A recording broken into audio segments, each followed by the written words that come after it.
It's one of those creatures, yeah, that sort of comes out of the sea, like up from the depths, doesn't it? It sort of comes out, it's a predator and it just wham. It's, now you see it, now you don't. I have a lot of dreams about creatures from the sea, like for years and years and years now. I've had these really, really vivid dreams every now and then about creatures coming out of the sea and being sort of like looking down on a bay, or looking down on a beach, and then these shapes, these big sort of shapes in the water, and just the feeling of excitement, but also fear.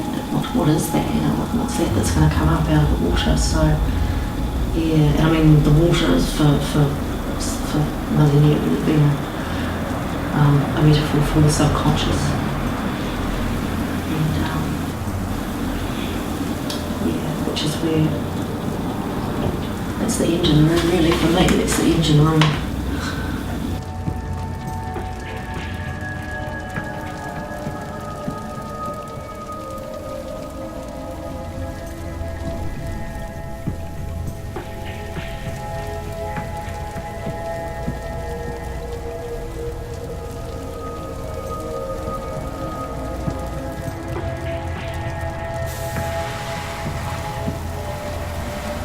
Even the name, like Sabathan, I mean, who the hell was Sabathan? Have you ever heard of Sabathan?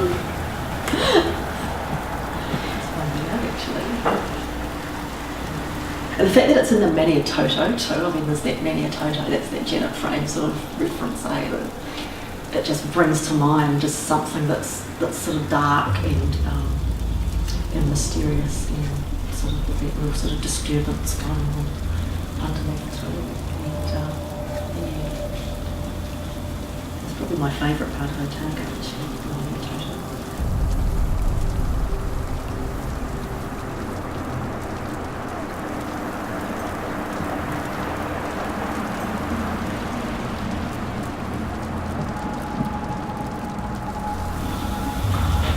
It's just such an atmospheric little place, really. It's just. Yeah, I remember the first time I ever went there. I've never been anywhere like that before, and it just really got a hold of my imagination. I think it's the whiteness of the clay sort of cliffs and the way they look like something's just clawed at them. Really, it's like just this clawing sort of ravaged look, and the blue of the lake, and it's beautiful, but it's sort of quite sterile at the same time. There's something really otherworldly about it,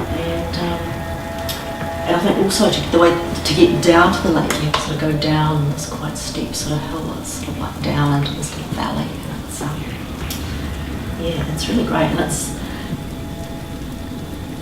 I think the best time I've seen it was probably about the third or fourth time I'd been there, and it was one of those really, really still grey days. It was the middle of the week, there was absolutely nobody around. It was a very, very still grey day with just a slight drizzle, and it was just magic. It was magic. And then sat down there for a while. It's the sort of place where you can imagine strange creatures and strange animals, sort of subconscious type emanations coming from. And as it's been obvious with my work, I'm quite fond of strange sort of emanatory creatures.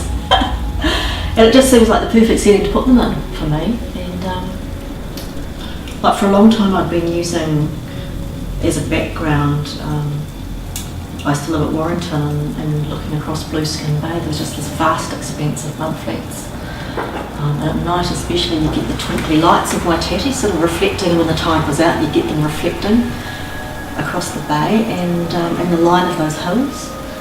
Mount Cargill, I mean there's Mihi Waka and Mopanui, there's that beautiful line of hills and yeah, I was using that a lot but I sort of wore that out I suppose, but yeah, this place seems to have taken over. I'm not really a landscaping painter at all. Like, I mean, none of these images of St Bathans are like reproductions of any particular bank or particular cluster of clay thingies. It's just more the feeling of the place, and yeah, just as a setting for these sort of these happenings.